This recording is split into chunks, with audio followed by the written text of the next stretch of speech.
mususu o mona ka mwana mwa botami na mboka na mboka na biso amandi ba moko timola libulu akomi lokola nganga azomona makabu o komona pe mutu moko amela na ebiama asa ne ka n'importe quoi mais azo sa prophétie les autres le problème c'est quoi chaque mutu abota na don moko boyi chaque mutu abota na don alors qui est déjà inné en fait effectivement. Alors, les noms malheureusement, ceux qui m'ont moi l'autre mois d'endoto, et ça les qui éco qui s'ami, ami comme ici prophète. C'est ça les problèmes.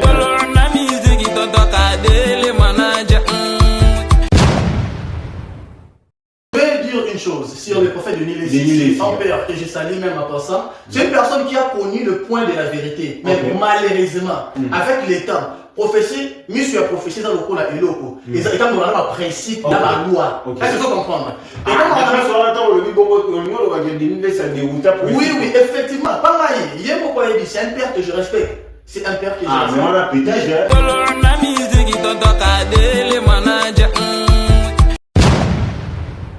Lorsqu'un prophète est appelé de l'éternel, prophète de l'éternel a même 2 kilos. J'apporte la Torah et la révélation. La coupée de la jeune fille, comment est-ce possible de l'organiser? C'est ça le problème.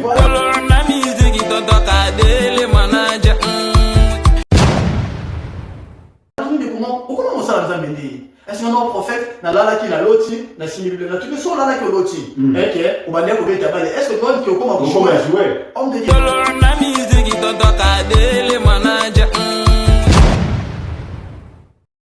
bonjour ou bonsoir, cela dépendra de l'heure où vous allez suivre notre émission chez Tonton Kade Bosolo na musique et pas yoa pitoye la rabino toujours ba vérité ba sango kitoko to meme la rabino awa na Bosolo to yibisa bino to banda toujours koya ko faire découvrir bino makambo et puis bato oyo bato pesa lumière na mokili oyo lelo toye na ndeko moko awa ba question kozala biso Bosolo et puis ba réponse kozala ye. Et Nabino Batonon vous s'abonner. En tout cas, je vous prie vraiment de s'abonner massivement dans notre chaîne pour ne pas rater l'actualité Marabagitoko Oto la Rabino. Là, j'ai dit aussi merci Nabato Basonga Rabiso, Baïda Rabiso, physiquement, matériellement et moralement pour Bosolo Oebinga Bosolo.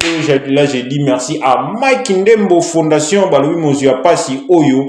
Aye barapasa baninga ya mama Carmel Masiala depuis KZN na pesi bambote là je dis aussi bonjour et merci à l'honorable Yannick Mambo Christian Kitetologie d'elle vraiment ya mon papa Junior Diangana ya maman Agathe Bolinga. Je dis aussi merci à Evra Chibaso nde bango nde bazarawana pour Bosolo et bengama Bosolo. En tout cas merci na bino pe bato non s'abonner pour ne pas rater l'actualité pour ne pas tarder.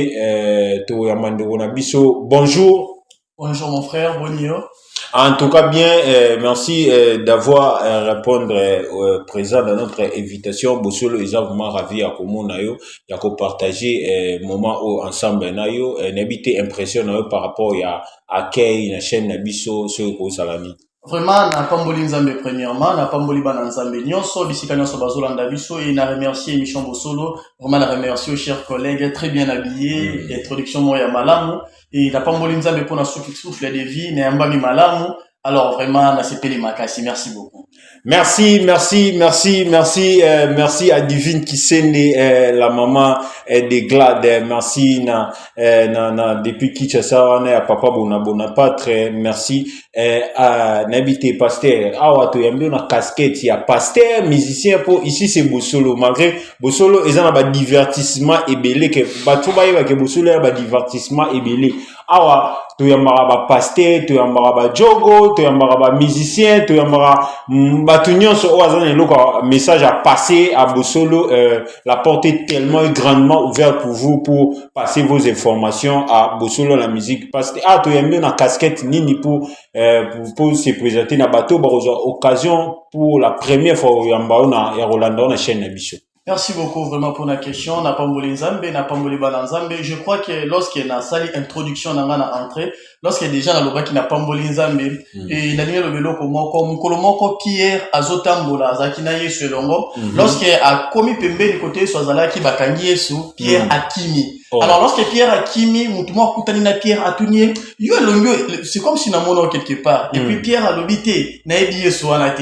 Mais tant qu'on lobby, tu vas comprendre directement que Moutouana Azalaki Naeso. Alors, pour se présenter, pour ceux qui ne me connaissent pas, je réponds au nom du prophète Jérémie. Mais pour la bande Nzambe, il suffit d'écouter déjà tonalité, ton langage nayo, pour comprendre déjà qui tu es. Je réponds au nom du prophète Jérémie, l'âne qui parle. Merci beaucoup.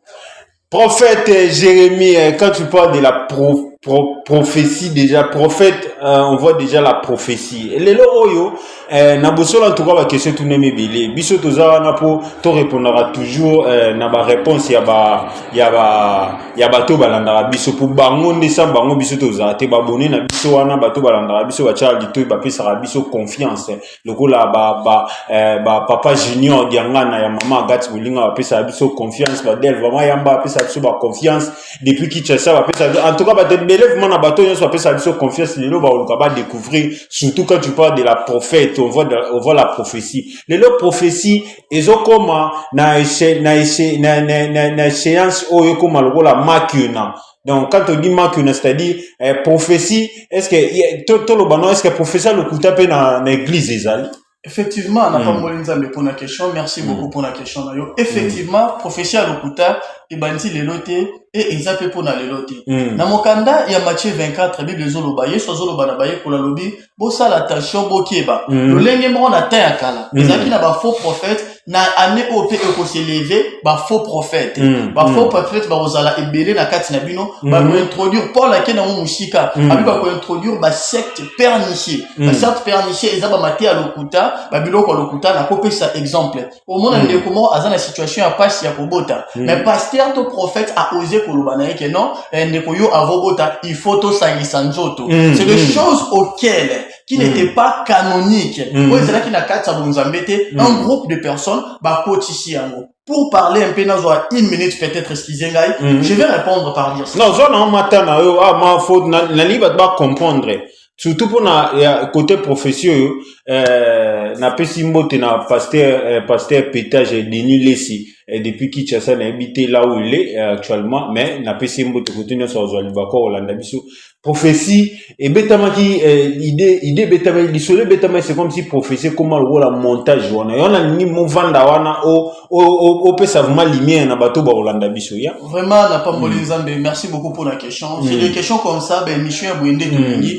pona ko pesa lumière na bana Nzambe vraiment ezosala soni pasi na mawalelo komona ndenge makambo Nzambe ekomi à tel point bato bakoma organiser ba mise en scène mise en scène na bango ba créer mo eloko na bango na tala bango des fois bandeko maintenant Paul ayebaki yango Paul alobi boye ba ko introduire ba secte pernicier mais la plupart ya bato wana bakangaka la plupart bashi ya momoni lelo mibale belé balingi lisu ba église pour na lokuta parce que la plupart ya bashi naturellement moi ça doit d'abord être faible alors vous devez comprendre tout ça là trois sortes il y a ma prophète le nom de l'albele yango muke tout ça a trois sortes ou ma prophète na trois temps différents avant Nzambe apenga Abraham a la Mésopotamie où ils a Irak actuel pour Nzambe amema Abraham comme premier patriarche faut boye bake avant Nzambe abenga Abraham ba nache ba ndeko exister ba prophète ya ba nache ba ndo sanini ba ndeko exister ba prophète ya mokili auto benga ba mbikudi ba mandona ba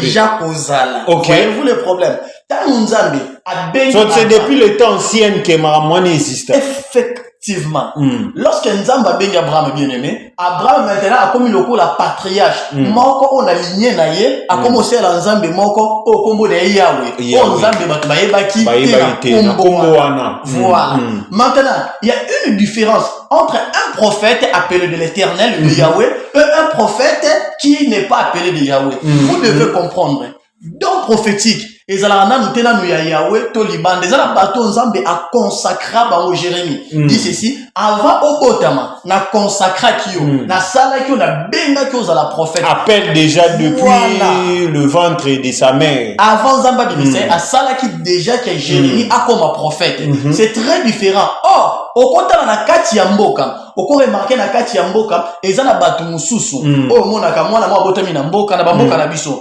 abanzimba la moko chimola libulu akomi lokola nganga azomona makabu okomona pe mutu moko amelaka na ediamba asala ne ba n'importe quoi mais azopesa prophétie ezokokisa. Le problème c'est quoi? Chaque mutu abotana na dom moko boye na ba comprendre.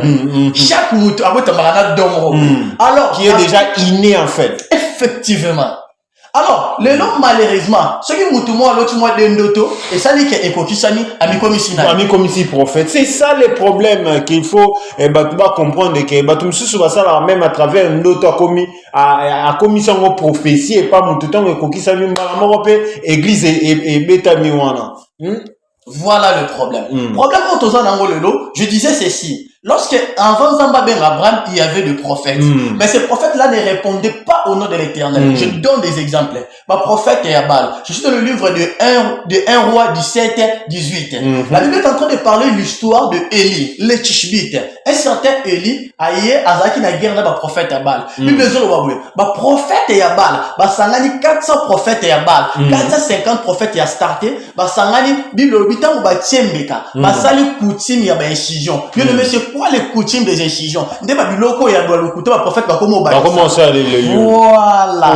Ba kobia ba kabal juif ba kotisa ba introduire ba secte. Autrefois ba idi na balo ba zobeta to papa na ngai idi na bal ba yeba ki biloko wana te. Ba introduire yango na kati ya bonzambe et memeli biso mabe de l'église ezo bela. Kombo yeso ezali sulu ko ezala mubia. Ezali susute. Kombo yeso ezali makasi. Banganga babande ko yepa na biso banganga koma ko banga lelo comme ceux qui prophète se présenter dans ndako batu na soni na ko banga. Pourquoi? Parce que ba faux ba s'introduire na kati na biso. Bit na bango principal ezali nini? Bit na bango eza ba ko isa ba vrai. Misala bango eza la lokola. Bible ezolo ba prophète abal. Ba bondeli ko banda tongo Tibutu, basali bakuti ma décision. C'est quoi le problème? Tu ne peux pas prendre bateau pendant 7 jours. Ozoaka bateau na église enfermé bango, c'est ça le problème. Na linga peto ya wana merci lisana. Bakosala musala mukolo ni ibezolo babwe. C'est lui qui ne travaille pas non plus. Ne mange pas non plus. Voyez-vous ce que la Bible dit? Alors, nous avons des gens qui ont introduit des sectes perniciers. Le prophète Abba Bondela Kobanda Tongo, tu vas salir ba kuti ma incision. Oui, kuti ma incision zali. Non, expliquez, to comprendre. Kuti il y a ba incision za ba bandela ko mikata bandeli, beta satana mutu. Bamba satana nzete. C'est ce genre de choses qu'on a introduit dernièrement la monnaie internet pas tout le monde. Beta satana mutu. Bamba satana nzete. C'est le coutume des incisions de choses. La Bible est à trois. La Bible est qui ça effet on a. On a trop na réseaux sociaux. On a bundana satana.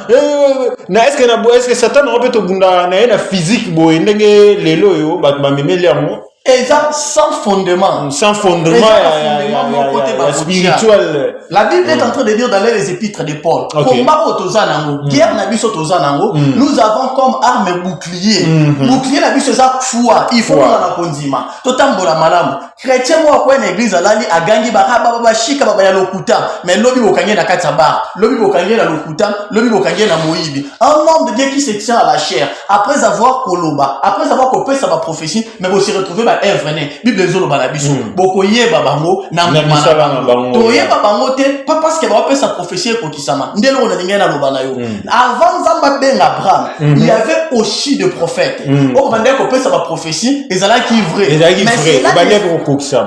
cela ne fait pas de le prophète yes. Il est arrivé un moment dans le livre de Michée, dans les écrits de Michée. Michée, c'est qui moko la jeune prophète na génération moko abandé koloba contraire. Lorsque Akab alimia kende ko bunda, Akab a consulté ba prophète, ba moto ba sakole, mais moko tuni yabi, est-ce que mutu moko sakola ko nzamba zate? Cela veut dire que même en Israël bando comprendre, ezaki na bato, ba bando sakola pona kombo nzambe, na bato bando sakola pona kombo nzambe te. Eza lokola ko yemba, na simba si je mo muke personnel. Eza na bato babota mala bado yo yemba. Eza la différence entre ko yemba kombo ya nzambe na ko yemba pona nzambe. Pona nzambe ya. Mutu mo ko yemba basika kombo nzambe na kati. Bon, koto on a betongo ye ko yemba kombo nzambe na ko yemba pona nzambe. Koto on a pendongo lobi, je vois aujourd'hui il y a des musiciens juste soit comme musiciens chrétiens mbala moko mona pe église etongami akomi pasteur. Le fait du fait que yakozala musicien akoma pasteur na changement wana presque au moment to yebaki bon. Est-ce que ça na Bible ça interdit ou comment? Vraiment, je me dis... majorité des chantres, les lots, comment on pasteur. Est-ce que ça, n'engo le baki na debi, et ça appelle ya nzambe, to, et ça a changement, puisque, oh, qui bon motokaka, par rapport à avant, ya succès à musique, ou ande, ils ont comme ça, bon, on a niveau. Vraiment, n'a pas mbolé nzambe pour en gros, n'a pas touché mouké ma kambeta de musique. Musique, et ça, ni musique, autrefois, et ça là, instrument spirituel. Je crois qu'avec des temps, to, l'obé la rababilo, quoi, bon. Musique, et ça là, instrument spirituel, musique ezalaka instrument spirituel babanda ko invoquer la ba divinité musique ezalaka atende boka na Bible ezolo babwe na mokanda ya Esaïe Satan azalaki moko ya batu oyoyo babanda ko chaye pembeni po sala musique ezalaki ko benga ba esprit na ba divinité so soki lelo musique ya nzambe et ko kakozana bon nzambe c'est parce que batu bazo porter musique wana il y a une différence entre être un artiste et être un adorateur. Je donne des exemples pour la papa Alain Mouloto, que son âme repose en paix. Un homme dédié complet qui nous amène dans des dimensions. Ndene mutu nzembo o ya nzambe eko bando changer mutu te. Ezo sala biso lelo pasi na soni. Ndene bandeli na lobe na yo. Ezala batu o bazala ki ba faux pour la zone bango le faux ba se circoncire na kati na biso. Exemple, mutu moko akembi na vie na ye a gagné vite comme na âge mo ba monika pia ke zo betaye ami comme ici pasteur. C'est vrai.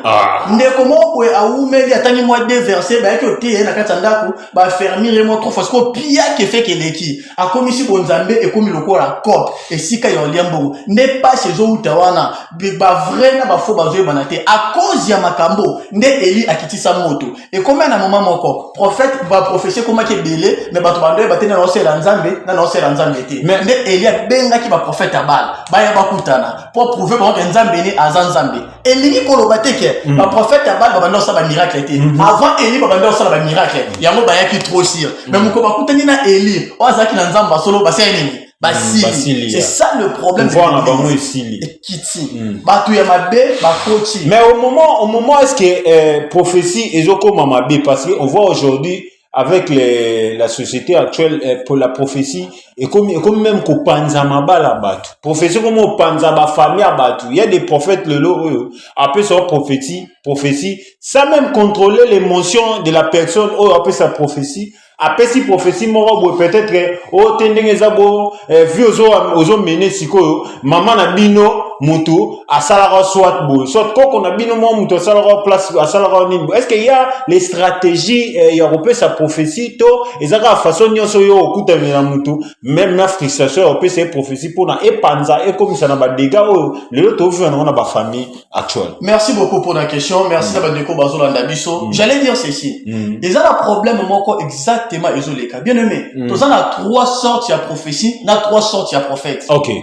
Prophétie en soi est la parole de connaissance. Quel est le comment mutumo boatali kande ya yonza boatali sanga ozana bandoki. Pour moni ozokemba so moni mutumo azoleka na ba voiture minene. Alors bilenza papa mbola yo. Ça c'est humanisme. Na kati ya prophétie tozana na doctrine, tozana enseignement et tozana révélation. Toujours na kati ya prophétie. Au moni Bible, et ça prophétie. Tozana ba prophète va bien la prophète il y a don. Na prophète et ministère, c'est ici il y a un problème. Et ça moi ba na moko mike so ba tchétché bango na kati ya église. Est-ce que sorry. Ce qui il y a des prophètes à don, il y a des prophètes du ministère. Est-ce que na ko citer ba komba batu na cadre prophétique na yo na ndenge pe expérience yo za nango o accepter oui. Si c'est un don ou pas, est-ce que le quoi prophète Denis Lessi, c'est un don ou c'est une ministère? Je vais dire une chose sur le prophète Denis Lessi, un père que je salue même en passant. C'est une personne qui a connu le point de la vérité, mais malheureusement, avec le temps, prophétie, monsieur a prophétisé dans le coup là et l'autre. Et ça, quand on a un principe, on a la loi. Est-ce que vous comprendre? Oui, effectivement. C'est un père que je respecte. C'est un père que je Ah, mais respecte. on a pétage, hein. Non, ça ne me dérange pas. C'est un père. Si je dis que je ne le respecte pas, je respecte son don. Et ça, quand il était, je vais vous dire une chose. La Bible, c'est qu'il y a un chien prophète, un vieux prophète. Vieux prophète, un jeune prophète. Vieux prophète, on va bien un vieux prophète, il va casser les nzambi. Ah, c'est les nzambi. Voilà. N'a pas tant à 2 fois, 3 fois. Tout ça, dans mon kanda, il y a juge. Au moins, on va mettre les solo, il y a un tout le monde, comme les aki Balam, même la Josué. Balam, on va dire que Kanza, mais moi, Balam, on va dire israélite. Balam, on va dire sa prophétie. Azaki étranger. Azaki étranger. Na cause de ce sounani, Azaki na Moïse. Abenga nzambe asali consultation nzambe nzamba bimi j'ai trop beau père ya Moïse Azaki israélite. Il y a eu des gens au bazar na bonzambe te mais bazar capable. Na question moko. Ouais bato bandolo bana biso lakisa maboko na yo, lakisa maboko na toto ndo kola. Bato moko banda kotanga ba maboko. Par rapport à basine wana boye ya tenebe tout na est-ce que basine wana c'est vrai na prophétie exactement vrai et le bageloko basine maboko. Et pesa ka ba prophétie ya solo, c'est l'astrologie. Et banda avant nzamba ben Abraham. Voilà l'astrologie c'est la science en fait. Oui, il y a un moment il na kozonga le sopoto bela débit prophétique pour na mata arbre prophétique. Avant Abraham existait, bato bande ko tanga ka yuro koma mokonji na banebwe bande ko tanga ba étoile ça existait. Avant basta sign. Voilà, bande ko tanga yango ba astrologue. Mais quand maintenant yo, moi na nzambe benga mi na kombo ya nzambe.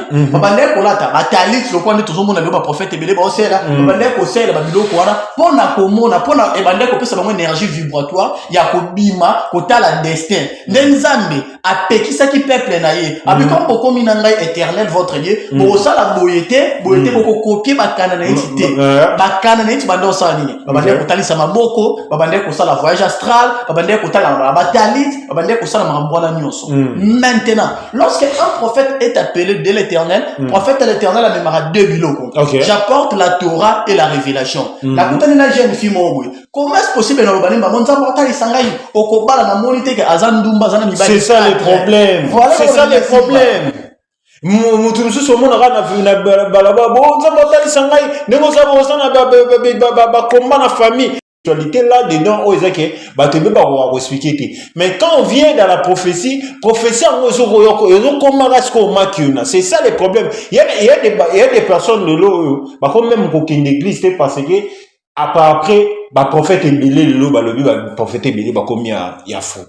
Prophète au monde on peut sur prophétie prophète comme on peut ça na prophétie ti na moment où mutasimbize ti na beaucoup le pas on ni pour famille le big le pas on a binona bazote kango alors pour beaucoup on a pour ça la beauté foya na ngoto sambela ngo et comme ba pasteur ba prophète comme même ko skoke ba mapango et ça bien té n'a pas vraiment nzambe pour la question là vous devez comprendre on a répété mon anga et ça la bateau bazar basali ya nzambe té Bazeka kanoko mo boachela ngosiko musu bazala ba magicien na bibele on te dit azaki on belita azaki même nganga après automatiquement a changé est-ce que bike ezana magicien mokili moko abongola mutema ya solo akomisa nzambe kenga na betela maboko Papa Carlito là je vois aussi qui encore comme ça même G30 na côté féminine tout le monde peut nano Linda c'est qui encore Dakumuda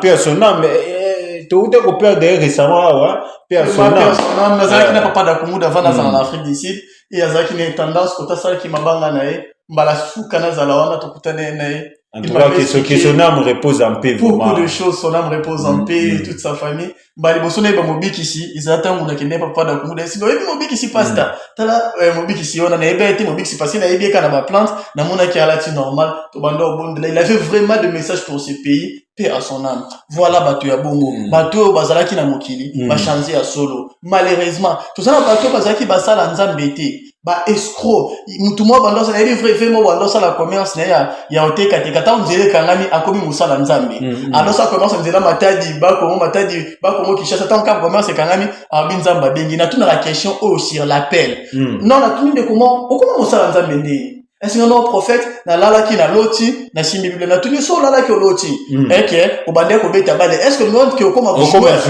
homme de Dieu est-ce que plusieurs hommes de Dieu qui me dit mais on est assez profond pour prophète donc yo lali oloti okomi pasteur na kibomoto okomi pasteur bon so lali okomi nani joueur. Soki ezaki ke alala ke loti ozobeta bale. Est-ce qu'elle a tenu aux questions? Ntongo po. Lobi na mona tongo ngoko comme joueur. Pourquoi quand on est à côté qu'on a au Kyodiembela? Parce que le faux, bah c'est circoncis. Na kati na biso. Parce que baza la problème moi ko on a lingina lo basiko. Baza la problème o bako salate o pe satan pourquoi ko salate. Bako ka ko décoder Bible. Te moni Bible. Eza code. Un prophète va décoder la Bible. Et ça, le décodation de la Bible, seul un prophète peut le faire. Voilà, les bossons. Il y a mis balé.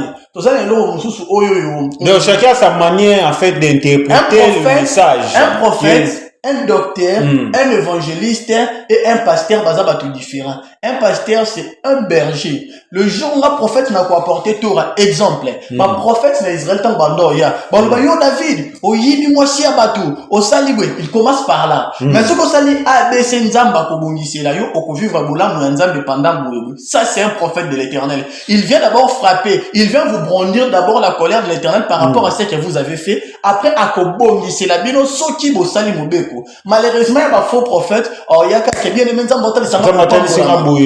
Tant que bando kende Chine avant coronavirus et bêta. Bato musu ba kende Chine ba laissa bango ba nier kuna na Chine na ba Dubaï. Na porti porta mutu ba pese prophétie pas prophète kenza mbota sanga OK Dubaï. Ba ndimi ba coucher na pas 10 000 ba pese mbongo poka ka akende Dubaï. Poka ka pose ko kisama. Na vandi na l'élu lorsque na yoki ma. Vraiment prophète côté on a peut-être au lobby sous mamba voyage, je vois des gens est-ce que qu'on pensait voyage, il y a des gens aujourd'hui au monde à Zana 4 églises à Tchel Boumnasé malgré que la réalité pour eux bien en Afrique d'ici dans un pays étranger tout comme ça Moutatil Boumnasé a aussi un voyage mais même passeport à Pamba à Zana monté. Est-ce que c'est dit à la fois ou comment côté on a est-ce que ils a bien mon dimi à penser peut-être que ça peut-être voyage mort boy ça même procédé à passeport. Est-ce que c'est toujours la foi qui est derrière l'idée en fait tout ils ont vraiment nini la ligne à répondre en gros na moulaïna na mokusine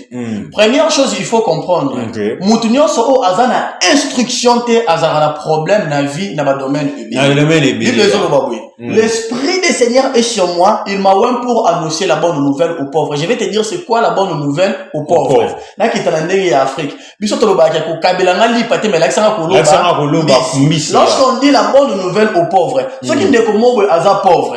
Bonne nouvelle n'a quoi naïbise que Yesu kozonga tout ça c'est dans le futur à kozonga. Mais naïbise ndeko. Au monde de ça ba luka mutuna musala tuna. Ça les forces là nilia. Les problèmes et ça interprétation et compréhension. Ba to lobi ke balala na c'est pour na libumuna c'est pour na koluka. Le premier de choses à faut peut-être sur la voyage yemo yeben akomana na considérer pour ba ke faza na nini na passeport. Et là moi na moi zolo ba ke funa banda classe. Mata teni a sombité kaya sombité. A osmanda yango ndenge c'est ça le problème yango na yango moneza na bato belé ba lexa tant na bango ba beto lisolo to bondele belé to monele au côté problème est ça la connaissance mon peuple périt parce que le faute de la connaissance. Voilà. Mon peuple périt faute de la connaissance. Et là, on est avec les prophètes, Dieto Benge Mikolo, les prophètes international, c'est le prophète Jérémie d'ici à là. Yenaï, on est tous anaïe, s'abonner, n'a bino bateau, non, bo s'abonner, te pour, mamaramba boito, a mouyo konka, on a bossé chez Toto Kade, balobi, on est au comité, on est côté toujours gérer maramounio sur Cape Town, ou Afrique d'ici, tous ala, s'abonner, n'a bino bateau, non, bo s'abonner, te, tout le monde est déjà, nini, Régine, comme signalé biso to remis presque la fin de notre émission mais question au photo tout na po ba te belé ba loba opportunité pour na nini la kaoto mujinga c'est-à-dire Queen Mada la maman de Rifine Trifina loba mais papa opportunité question là te pour na nini tout non est-ce que l'importance de la dîme dans une vie dans la vie d'une personne. Vraiment, n'a pas molé nzambe pour la question. Vous devez comprendre comme prophétie, ils en ont trois volets. Vous en avez un prophète avant l'Ancien Testament, vous en avez un prophète dans le Nouveau Testament. Tout prophète et l'Ancien Testament va dire qu'on obéit à Yesu. Tant où Yesu est, tous les prophètes y a l'élo, à se référer à Nini, Yesu nenano, avant à l'obéla. Ndenge mo repé. Tout ça la dîme, dans l'Ancien Testament, parce que vous devez comprendre. Dans l'Ancien Testament, lorsque bando benga ba prophète, bando vanda na ba temple, ba biloko ya bongo, lelo ba tonga, ba mettre comment, ils sont différents à l'époque. Ok. Dimi pe ya kala bato nyonso babanda osala mosala moko babanda osala bilanga comme mbongo ya papier ezalaki te nde babanda ozwa babiloko na bango babanda osala nini babanda kosala. Maintenant na nouvelle alliance dime eza nango obligatoire te to ya kotindika mutu te. Non, okay. non. Dans lelo dime ya nango obligatoire te to lo bango bongo. Oui, dime eza obligatoire te. Eza obligatoire te. Offrande nyonso mutu azosala lelo bazotindika ye asumuki. Il faut faire ça conscientement, donc avec toute conscience.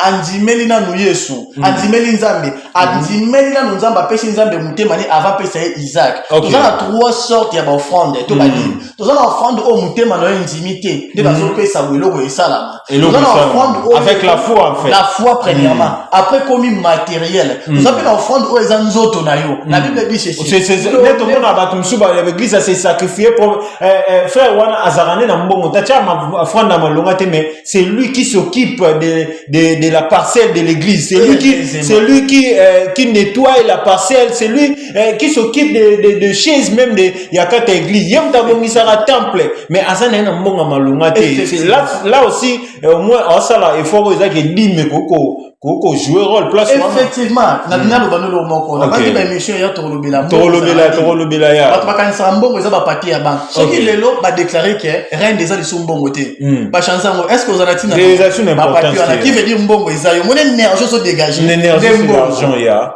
comprendre maintenant dimi na yepe comme yé azana mbongo yo pesa mbongo te o azo sala wana énergie déjà yes la dîme n'a pas de montant de comment il le prophète au condamné dans l'Ancien Testament baloba ki même monene les problèmes les abouya muto apesa ba seki apesa même monene zaki par rapport ya nini Abraham devait sortir le seki sala mbeka wana pour une nation. Est-ce que yo ozo sala dîme wana pour une nation? Non, il y a des cas très différents. Vous en partez de coloté donc sacrifice pour la nation en fait. Ça ne dérange pas. Donc, sans qu'il est là, yo osa conscient que par rapport à l'ékambu d'alingi na sala, il faut na sala yango boyi. Et le moli et le côté. Parce que conscience na yo, osa le quoi otindi énergie na yo. Et pour remettre yo yo otindi.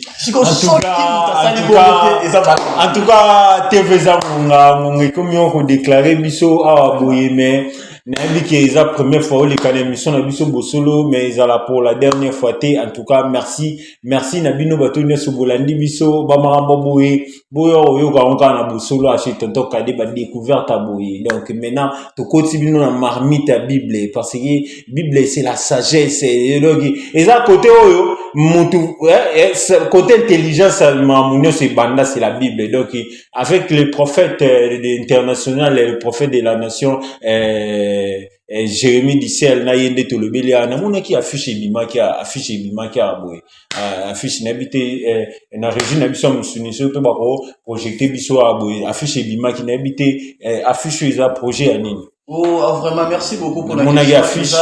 Ils ont tout ça la programme à montagne on est que bon de la ngomba juste na route de stock tout ça on a samedi na profiter pe na inviter ndeko nyonso oyo na rejoindre biso et pour plus d'infos na routine numéro na ngai na bandi ko za vraiment malamu et vraiment pour na bandeko ba ebinga et tozo ki ndo bondela pour na koluka nzambe et c'est un peu ça trop sur le code du sang na lobela toujours oyo ko malobi iza makila impact la du sang là impact ya makila na yo vie iza na kati ya makila ndo mona soki na hôpital ba be oza makila A B et nga kolobelo moko na bandi wana ezelo moko wana za détail moula wana to kende na ba sens hérédité déjà to kei wana et Robert Daviso ba sujet tellement belé mais to chiteka na question pour na suka to comme ça to clore émission na biso lelo et pasteur so totally différence lelo to en Afrique d'ici là faut éclaircir bateau Bolanda biso toujours en Afrique d'ici là malgré ba vent on se zolo ba ma tout consort to lignement to marteler si en côté ça c'est pas une émission politique ou quelconque c'est une émission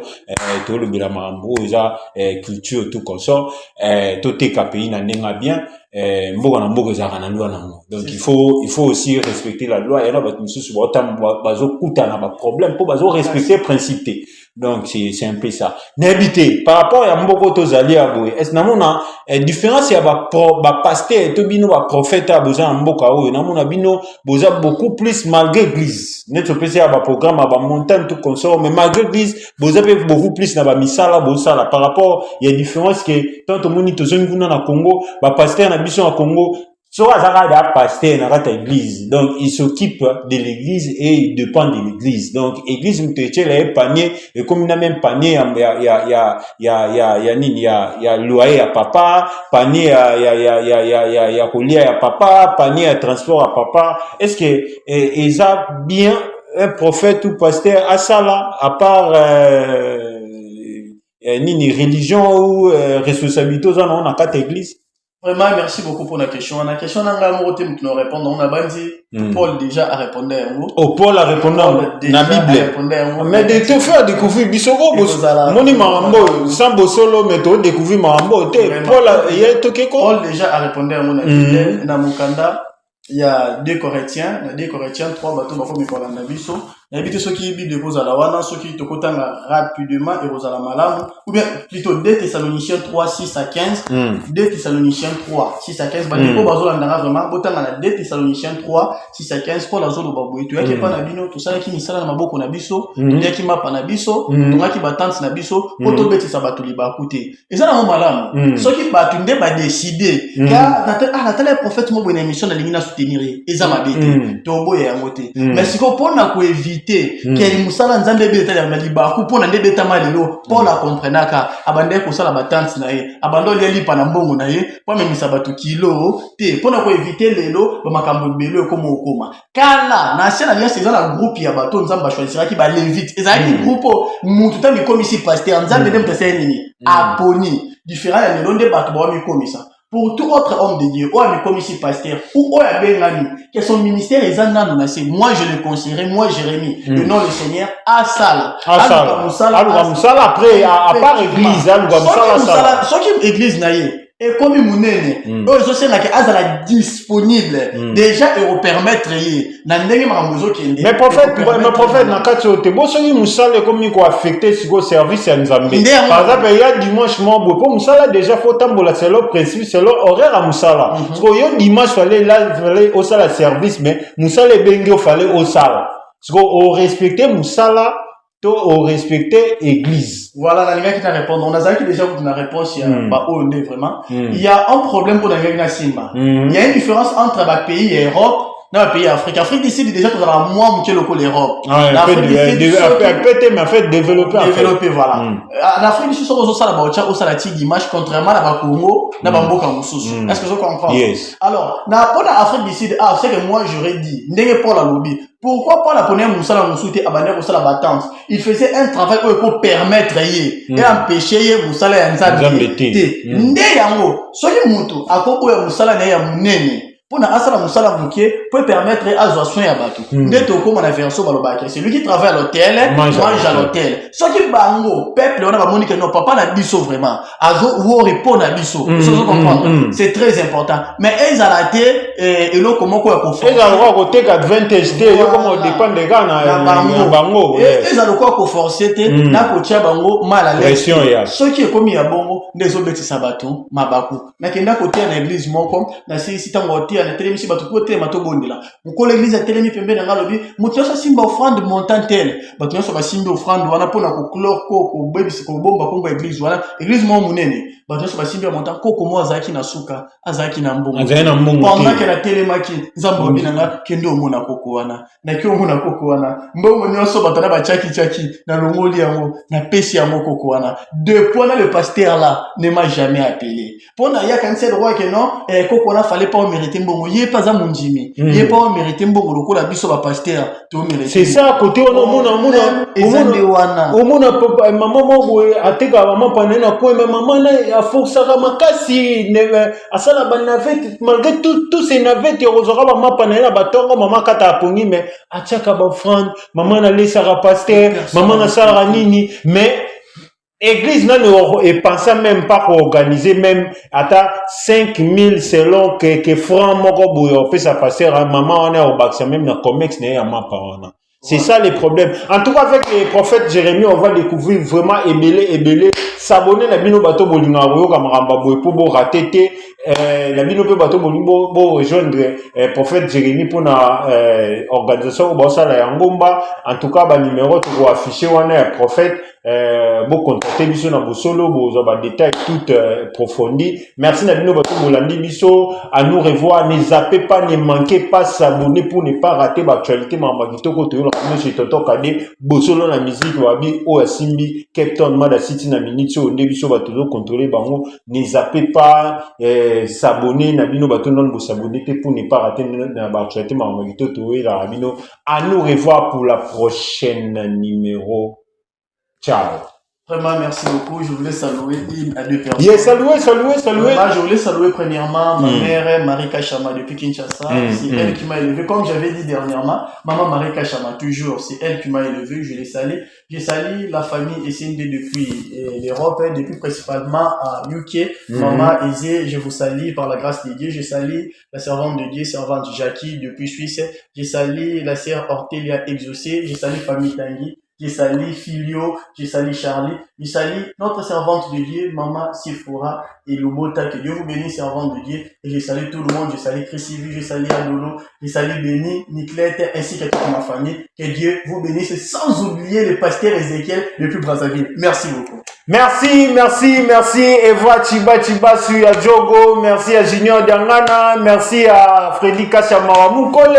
Merci à Damien Kandolo et à Maman Safi Safira. Merci à Yannick Kalobwe. Merci à Sanyol Satini Lemba. Merci à Arnaud Wanya Bogara Pembe. Merci Nabino Nyosora Maramazani. Napesi ba mes condoléances. Kuna nabi que perdre des papiers à la facilité. Mes condoléances au partage de la douleur avec la famille. À nous revoir pour la prochaine numéro chez Tonton Kade. Ciao.